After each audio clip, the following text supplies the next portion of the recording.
नमस्कार मित्रों, अभय ज्ञान प्रोडक्शन में आप सभी का बहुत बहुत स्वागत है। आज शनिवार है, कल शनि जयंती थी, तो मैं आप लोगों को एक जानकारी देना चाहती हूँ।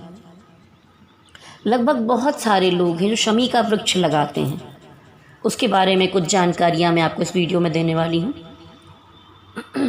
तो बताऊँगी कि शमी का जो वृक्ष है उसे आप अगर घर में लगाते हैं तो उसकी पूजन विधि क्या होगी। सबसे पहले आप स्नान कर लीजिए, साफ कपड़े धारण कीजिए, फिर प्रदोष काल में यानी शाम के समय में शमी के पेड़ के पास जाकर सच्चे मन से प्रणाम कर उनकी जड़ को गंगा जल या कोई भी नदी का जल हो, अगर आपके पास आपने गंगा जल लाकर रखा है, शुद्ध जल में मिलाकर चढ़ाएं। इसके बाद तेल या घी का दीपक जलाकर उसके नीचे अपने शस्त्र रख दें। फिर पेड़ के साथ शस्त्रों को धूप दीप मिठाई चढ़ाकर आरती का पंचोपचार अथवा षोडशोपचार पूजन करें। साथ ही हाथ जोड़कर सच्चे मन से यह प्रार्थना करें, शमी शमये पापम शमी शत्रु विनाशिनी अर्जुनस्य धनुर्धारी रामस्य प्रियदर्शनी करिष्मस्य माणा यात्राणां यथा कालम सुखम मया तत्र निर्विघ्न कत्रीवम भव श्री राम पूजिता। इसका अर्थ है, हे शमी वृक्ष, आप पापों को नाश और दुश्मनों को हराने वाले हैं। आपने ही शक्तिशाली अर्जुन का धनुष धारण किया था, साथ ही आप प्रभु श्री राम के अति प्रिय हैं। ऐसे में आज हम भी आपकी पूजा कर रहे हैं। हम पर कृपा करें, हमें सच व जीत के रास्ते पर चलने की प्रेरणा दें।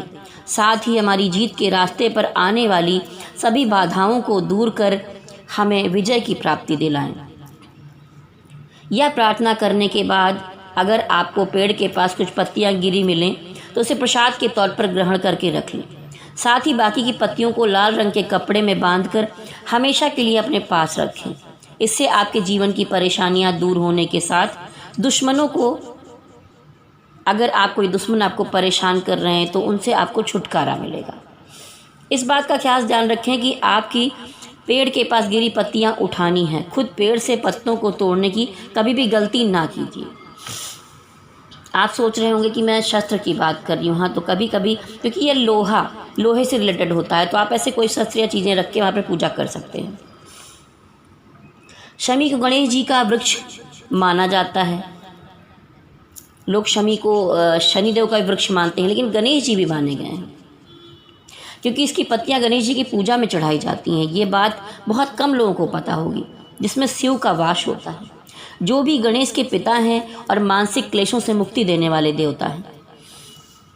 यही कारण है कि शमी पत्र का चढ़ावा श्री गणेश की प्रसन्नता की से बुद्धि को पवित्र कर मानसिक बल देने वाला होता है। अगर आप भी मन और परिवार को शांत और सुखी रखना चाहते हैं तो जैसा मैंने बताया है, मंत्र जाप कीजिए और शमी का जो पत्ता है वो गणेश जी को समर्पित कीजिए। शमी भगवान श्री राम का प्रिय वृक्ष था और लंका पर आक्रमण से पहले उन्होंने शमी वृक्ष की पूजा करके उससे विजयी होने का आशीर्वाद प्राप्त किया था। आज भी कई स्थानों पर रावण दहन के बाद घर लौटते समय शमी के पत्ते स्वर्ण के प्रतीक के रूप में एक दूसरे को बांटने की प्रथा है, जिसके साथ ही कार्यों में सफलता मिलने की कामना भी की जाती है। शमी पापों का नाश करने वाले और दुश्मनों को पराजित करने वाले हैं। अर्जुन का धनुष धारण करने वाले श्री राम को प्रिय हैं। जिस तरह श्री राम ने आपकी पूजा करी, हम भी करते हैं। अच्छाई की जीत में आने वाली सभी बाधाओं को दूर कर उसे सुखमय बना देते हैं।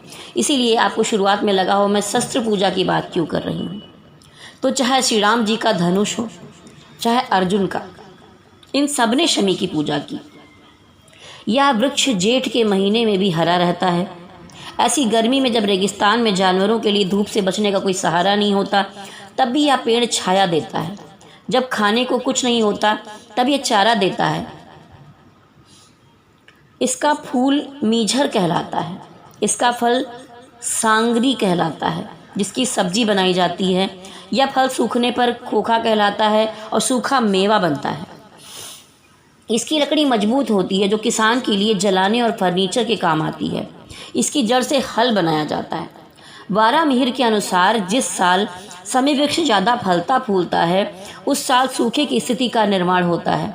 विजयदशमी के दिन इसकी पूजा करने का यह तात्पर्य यह है कि यह वृक्ष आने वाली कृषि में जो विपत्तियां हैं उसका संकेत देता है, जिससे किसान पहले से ही ज़्यादा पुरुषार्थ करके आने वाली विपत्ति से निजात पा सकता है। अगर आपको संभावना हो कि सूखा आने वाला है तो आप उसका उपाय कर सकते हैं। अकाल के समय रेगिस्तान के लोग या जानवरों का यह एकमात्र सहारा होता है। सन 1899 में दुर्भिक्ष अकाल पड़ा था जिसको छपनिया अकाल कहते हैं। उस समय रेगिस्तान के लोग इस पेड़ के तनों के छिलके खाकर जिंदा रहे। इस पेड़ के नीचे अनाज की पैदावार ज़्यादा होती है। पांडवों द्वारा अज्ञातवास के अंतिम वर्ष में गांडीव धनुष इसी पेड़ में छुपाए जाने के उल्लेख पाए गए हैं। थोड़ा गला खराब है, कुछ गलती हो तो क्षमा कीजिएगा। अभी केदारनाथ से आई हूँ तो खांसी जुकाम पूरी तरह से ठीक नहीं हुआ है। शमी या खेचड़ी के वृक्ष की लकड़ी यज्ञ की समिधा के लिए पवित्र मानी जाती है। बसंत ऋतु में समिधा के लिए शमी की लकड़ी का प्रावधान किया गया है। इसी प्रकार जितने वार होते हैं उसमें शनिवार को शमी की समिधा का विशेष महत्व है। शमी शनि ग्रह का पेड़ है। राजस्थान में सबसे अधिक होता है। छोटे तथा मोटे कांटों वाला भाई वृक्ष होता है। कृष्ण जन्माष्टमी को इसकी पूजा की जाती है। बिश्नोई समाज ने इस पेड़ के काटे जाने पर कई लोगों ने अपनी जान तक गंवा दी। कहा जाता है कि इसकी लकड़ी के भीतर विशेष तरह की अग्नि होती है जो रगड़ने पर निकलती है। इसे शिम्बा, सफ़ेद कीकर भी कहते हैं। घर के ईशान कोण में आंवला वृक्ष, उत्तर में शमी खेचड़ी, वायव्य में वेल विल्व वृक्ष तथा दक्षिण में गूलर वृक्ष लगाने को शुभ माना गया है। कवि कालिदास ने शमी के वृक्ष के नीचे बैठकर तपस्या करके ही ज्ञान की प्राप्ति की थी। ऋग्वेद के अनुसार आदिम काल में सबसे पहली बार पुरुषों में शमी और पीपल की टहनियों को रगड़कर ही आग पैदा की गई थी। कवि और लेखकों के लिए शमी बड़ा महत्व रखता है। भगवान चित्रगुप्त को शब्दों और लेखनी का देवता माना जाता है और शब्द साधक यम द्वितीया को यथासंभव शमी के पेड़ के नीचे उनकी पत्तियों से उनकी पूजा करते माना गया है। नवरात्र में माँ दुर्गा की पूजा भी शमी वृक्ष के पत्तों से करने का शास्त्र में विधान है। इस दिन शाम को वृक्ष का पूजन करने से आरोग्य व धन की प्राप्ति होती है। कहते हैं एक आग के फूल को शिवजी पर चढ़ाने से सोने के दान के बराबर होता है। 1000 आग के फूलों की अपेक्षा एक कनेर का फूल 1000 कनेर के फूलों के चढ़ाने की अपेक्षा एक बिल पत्र से मिल जाता है। 1000 बिल पत्रों के बराबर एक द्रोण या गुमा फूल फलदायी होता है। गुम्मा कहा जाता है जिसको। 1000 गुम्मा के बराबर एक चिचड़ा, 1000 चिचड़ा के बराबर एक कुश का फूल, 1000 कुश फूलों के बराबर एक शमी का पत्ता, 1000 शमी के पत्तों के बराबर एक नील कमल, 1000 नील कमल से ज़्यादा एक धतूरा और 1000 धतूरों से भी ज़्यादा एक शमी का फूल शुभ और पुण्य देने वाला होता है। इसीलिए भगवान भोलेनाथ को प्रसन्न करने के लिए एक शमी का पुष्प चढ़ाएं, क्योंकि यह पुष्प शुभ और पुण्य फल देने वाला होता है। इसमें औषधीय गुण होते हैं। यह कफनाशक, मासिक धर्म की समस्याओं को दूर करने वाला और प्रसव पीड़ा का निवारण करने वाला होता है। शमी पौधे की पूजा करने से आपको बहुत सारे लाभ मिलते हैं। शमी शनिदेव का प्रिय है, इसीलिए शमी की पूजा करने से शनि की कृपा प्राप्त होती है और समस्त संकटों का नाश होता है। तो ये जितनी जानकारी मेरे पास थी मैंने आपको देने की कोशिश की है। थोड़ा बहुत अगर बोलने में कोई त्रुटि रही होगी तो उसके लिए मैं आपसे क्षमा चाहती हूँ।